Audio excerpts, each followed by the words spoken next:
millions of Britons will be offered the Pfizer vaccine as a booster shot next month. As more jabs make their way into arms, researchers continue to carefully study their potential adverse effects, some of which have already become a source of concern. A new study has observed higher rates of deep vein thrombosis and thrombocytopenia, both conditions that affect the blood, among those who receive the Pfizer vaccine. The analysis, which has yet to be peer-reviewed, tracked the prevalence of DVT, arterial thromboembolism, thrombocytopenia, and thrombocytopenia syndrome. Thrombocytopenia is a condition in which you have a low blood platelet count. Platelets are blood cells that help the blood stop by clumping and forming plugs in blood vessel injuries. Normal platelet counts are 150,000 to 450,000 per micrometer of blood and can be discovered during a simple blood tests. Inflammation of the heart following the COVID vaccine could be more common, say experts, if a platelet count falls between 150,000 per micrometer of blood. It is called thrombocytopenia. Although the condition rarely causes significant health complications, severe thrombocytopenia can cause you to bleed spontaneously from the eyes, gums, bladder, or excessive bleeding in the case of injury. DVT occurs when a blood clot forms in a deep vein, usually in the lower leg, thigh, or pelvis. Researchers compared rates of the conditions among people vaccinated with the Pfizer and AstraZeneca vaccines with the broader population.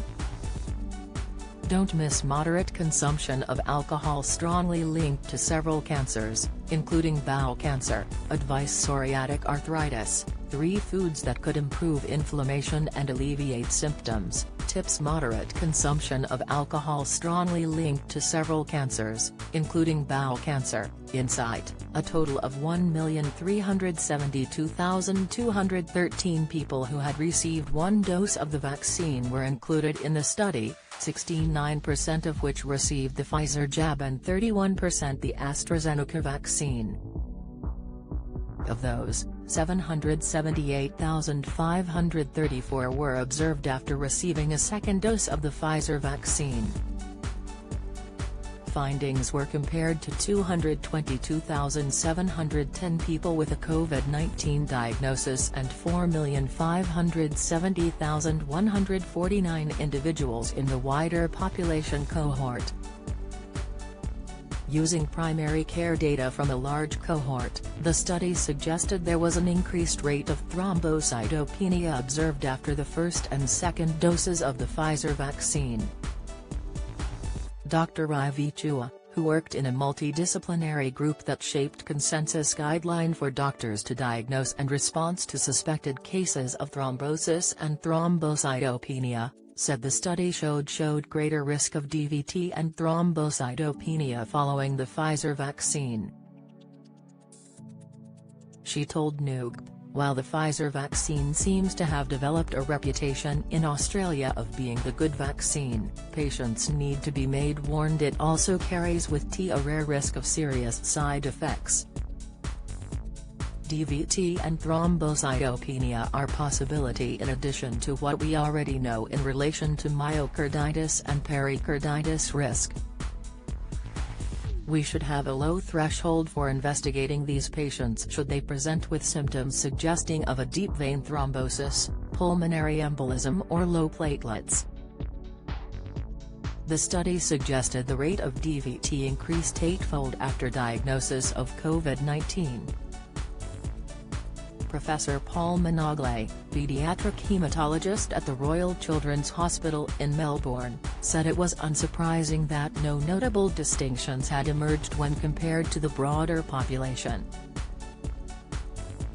Commenting on a Spanish study, which emphasized the low risks of vaccination compared to COVID-19, he told News. There's no doubt that COVID-19 is a very thrombogenic condition, so it is not surprising that COVID-19 itself gives a signal for much higher rates of thrombosis than for background rate or against any of the vaccines. Dr. Chua also stressed the increased risks associated with COVID-19 compared to the vaccination. Patients need to be made aware that while there are possible small risks with either the currently available COVID-19 vaccines, the risk of thrombosis, thrombocytopenia, myocarditis and pericarditis, chronic illness, hospitalization and death are very much higher with COVID-19 infection itself. Related articles: Pfizer COVID vaccine, the side effect more common after second dose, how to live longer, nuts boost longevity, how to lower blood sugar naturally, 4 healthy ways to lower levels.